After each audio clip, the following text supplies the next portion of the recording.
Agora vamos lá. Gente, infelizmente, como eu falei na abertura do programa, a Covid-19 não apresenta só os sintomas enquanto ela está manifestada, né? E a gente está aqui sempre trazendo informações atualizadas sobre Covid-19. O nosso foco de hoje é como a doença tem atingido o sistema respiratório dos adultos e também das crianças. A gente vai saber quais são os sintomas que merecem atenção especial, mas vamos falar também das sequelas respiratórias que ocorrem em alguns casos. E é claro, gente, reforçar sempre hábitos de prevenção. A nossa especialista convidada de hoje é a doutora Jaqueline Santin. Ela é pneumologista, pediatra e fala com a gente via Skype. Doutora Jaqueline, boa tarde, seja bem-vinda. Como vai? Olá, boa tarde, Cláudia. Tudo bem? Agora melhor. Gente, que médica linda, né? Olha só, e ainda vai trazer informação boa pra gente. Que coisa maravilhosa. Doutora Jaqueline, me conta uma coisa. A gente sabe que a Covid-19 ela tem apresentado sintomas, até eles vão mudando, né, com as variantes, com as mutações. Mas o que a gente pode falar hoje em relação, primeiro, aos sintomas? Tem alguma novidade que a população precisa ser alertada? Bom, sintomas clássicos da Covid-19, eles são aqueles como febre, que pode acontecer ou não, sintomas respiratórios de tosse, às vezes coriza, sintomas gastrointestinais como diarreia, dor abdominal, vômitos. Estes eu dou uma atenção principalmente às crianças, porque muitas crianças não apresentam febre nem sintoma respiratório, mas apresentam sintomas gastrointestinais. E esses sintomas, eles são muito parecidos com outros tipos de sintomas de viroses, né? Agora, se tem dois sintomas que são bastante específicos da Covid-19, que é a perda de olfato e a perda de paladar. Tá ok. Mesmo hoje com a variante, as pessoas ainda têm a perda de olfato? Ou a pessoa pode ter Covid-19 e não perder o olfato e o paladar? Exato. Ele é um sintoma bastante sensível, ou seja, quando você tem este sintoma, a chance de ser Covid-19 nos tempos atuais é muito grande, porém nem todos apresentam perda de olfato e paladar. E, inclusive, as novas variantes continuam com este sintoma. Tá ok. Eu brinquei até outro dia, eu falei que a gente está vivendo um momento tão delicado que é como se tivesse, vamos lá, eu fiz um exemplo assim, tá chovendo gato, caiu alguma coisa com orelha e rabo, a gente não vai achar que é cachorro, né? A gente tem que entender que a gente está vivendo uma pandemia. E aí a minha pergunta é a seguinte, se a pessoa tem sintomas e ela faz aquele exame rápido, exame de farmácia, ela pode ficar segura de que ela não está com Covid ou ela precisa mesmo assim se resguardar? Que o paciente saiba o período ideal para fazer a testagem para a Covid. Se ele testa muito precocemente, ou seja, assim que surgem sintomas, em 1, 2 dias ele já vai lá testar, a chance de vir um falso negativo é muito alta. Por isso eu oriento aos pacientes que esperem ao menos 3, 4 dias para fazerem o teste. O teste mais sensível e específico continua sendo aquele teste chato do cotonete, o RT-PCR para o coronavírus. Existem alguns outros testes de boa sensibilidade e especificidade, como o RT-LAMP, que tem em algumas farmácias, mas o exame de escolha ainda continua sendo aquele oferecido nos laboratórios e hospitais, que é o do cotonete, o RT-PCR. Tá joia. Outro dia eu fui no supermercado e vi que no estacionamento do supermercado eles faziam o exame do PCR. Eu até parei para conversar e ela me disse que o exame sai em 40 minutos. Esse exame tão rápido, sendo PCR do cotonete, ele é confiável? Ele é. A sensibilidade dele é um pouquinho mais baixa do que o exame clássico de RT-PCR, daquele feito no laboratório, que o resultado leva horas, às vezes até um dia para ficar pronto. Mas a especificidade dele, ou seja, se vier positivo, a gente pode realmente acreditar nele. Então, esse exame feito, que é PCR, a gente pode confiar nele. Tá, o exame do PCR pode fazer assim que a pessoa apresenta o primeiro sintoma ou ela também precisa esperar? Quando você falou que o ideal é esperar 2, 3 dias, é o PCR ou é a sorologia? Exato. O exame de PCR, o período ideal para a coleta do exame é entre o 3º e o 7º dia de sintomas. Quanto à sorologia, ela não é um exame muito bom para fazer o diagnóstico agudo da doença. Eu não recomendo. Tá, joia. Agora vamos falar um pouquinho, então, sobre as complicações, na verdade, sobre as sequelas, né? Porque tem muita gente que tem a Covid-19, depois fica bom, já tem alta, pode voltar às atividades, mas sente sequelas também de ordem respiratória. Quais são elas, doutora? O principal sintoma sequelar, né, que fica para os pacientes durante semanas, às vezes meses, é falta de ar. Pode acontecer de ter uma tosse residual, pode acontecer de ter uma fraqueza, uma sensação de dor no corpo que fica por alguns bons dias, mas a falta de ar é o sintoma que eu costumo ver frequentemente no consultório naqueles pacientes que tiveram uma Covid moderada a grave.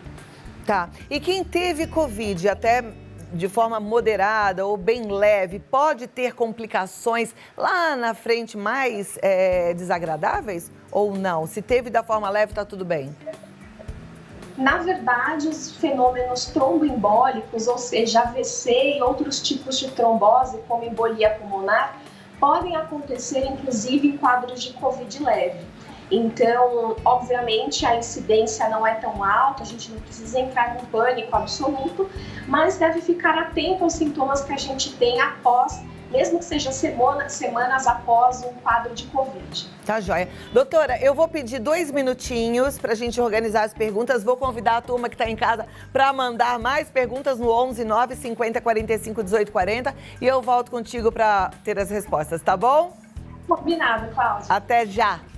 Tão bom a gente estar conversando com alguém assim como a doutora Jaqueline Santin, né? E eu gosto muito porque a gente tem aqui a verdade imparcial, como ela é, com um médico que está atento aos sintomas, que está estudando. Os médicos, gente, eles recebem novos estudos o tempo inteiro, porque o mundo está mobilizado fazendo estudo sobre Covid-19, né? Então, fica aí porque já tem a resposta. Mandou sua pergunta? 11 9 50 45 18 40.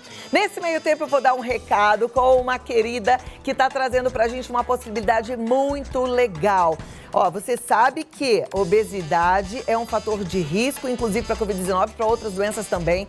Tem incídio, portanto, é considerada doença. Não sou gordofóbica, ao contrário, um gordinho é lindo, é gostosinho, mas eu quero você saudável, eu quero você bem. Continuo com a doutora Jaqueline Santin e agora a gente vai ter aquele momento que eu sei que você ama, que é com a sua participação, né? Você que já mandou a sua pergunta, segura que a doutora Jaqueline já vai responder. Se você ainda não mandou, vai mandando no 11 9 50 45 18 40. Já tá tudo pronto, meninas? Podemos colocar? Ainda não? Então vamos lá, vamos voltar aqui com a doutora enquanto elas estão ainda organizando as perguntas, mas daqui a pouco elas vão me sinalizar que as perguntas estão em ordem. O que eu gostaria de saber é, quem já pegou Covid pode pegar novamente? Sim, infelizmente sim. A gente sabe hoje, com mais experiência, depois de mais de um ano, né, de pandemia, que infelizmente é possível pegar mais de uma vez. Mesmo que seja o mesmo vírus, não a variante, não a mutação? Na verdade, é muito difícil da gente saber que tipo de coronavírus que a gente pegou, né? Se é a variante Manaus, se é a variante de Sorocaba, qual é a variante. O fato é que a gente pode fazer um quadro de Covid mais de uma vez na vida. Doutora, como você é pediatra também, as crianças agora elas estão podendo retornar às aulas, né? Criança também pode pegar Covid? Sim, pode, mas elas se infectam muito menos do que os adultos, principalmente as pequenas, abaixo de 5 anos. Antes dos 11 anos de idade, a gente já tem estudos científicos mostrando que elas se infectam de 3 a 5 vezes menos do que os adultos. E a gente também sabe isso aí, eu falo porque pela minha experiência do tempo que eu fiz magistério, a experiência com criança, né, de que é importante para a criança esse relacionamento, a escola, a troca com os amigos, né? Mas tem muito pai e mãe que fica com muito medo de mandar os filhos para a escola. Eu queria saber se tem alguma precaução que a gente possa fazer, alguma coisa que a gente possa fazer na hora de receber essa criança que vem da escola, porque de fato ela pode levar o vírus para dentro de casa? Claro, o risco zero ele não existe, mas quando a gente faz as coisas de forma adequada, com protocolos de volta às aulas, a chance de acontecer uma infecção é muito menor. A gente tem que lembrar que a maioria dos adultos não está em isolamento completo, eles continuam trabalhando, eles continuam saindo para ir até o mercado. Então, neste contexto em que os adultos já estão saindo de casa e se infectam muito mais do que as crianças, eu acho que a nossa pergunta não tem que ser volta ou não às aulas, mas como voltar às aulas, porque existem muitos benefícios. E aí, para cada família, tem uma balança de prós e de contras. O que você já falou, né? A saúde psíquica da criança, a socialização está lá nos prós.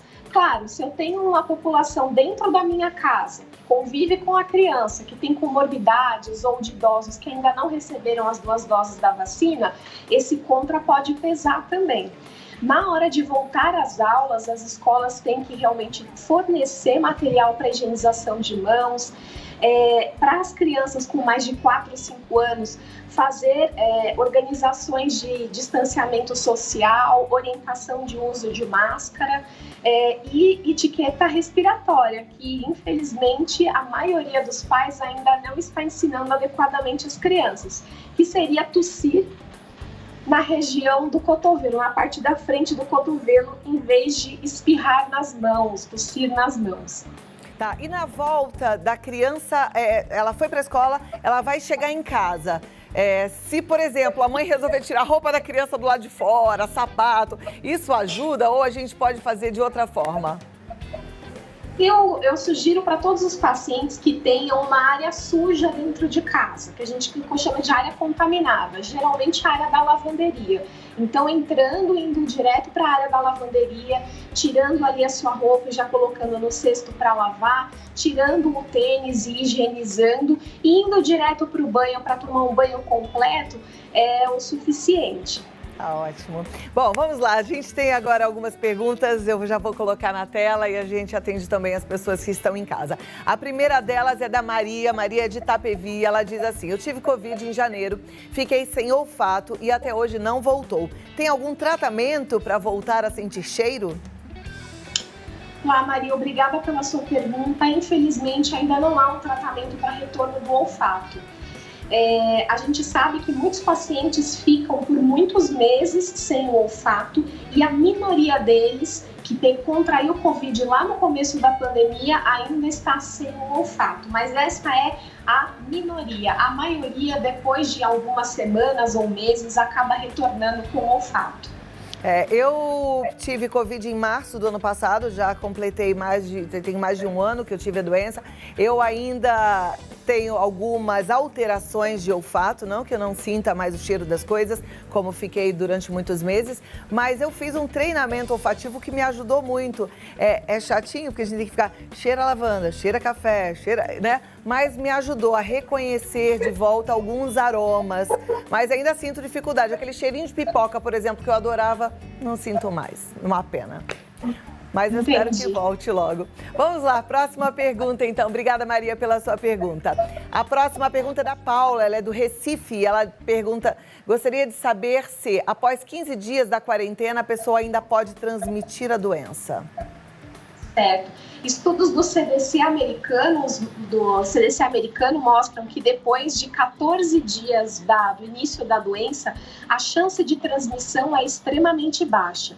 E se você teve contato com alguém com Covid e não teve sintoma algum, se você fizer um RT-PCR lá pelo 10º dia do contato com a pessoa e vier negativo, a chance também de você acabar transmitindo Covid, se você tiver com Covid, é extremamente baixa se o teste vier negativo. Então, depois de 10 dias e um exame negativo, a gente pode liberar também o paciente que teve contato para suas atividades de trabalho, de escola. Tá joia.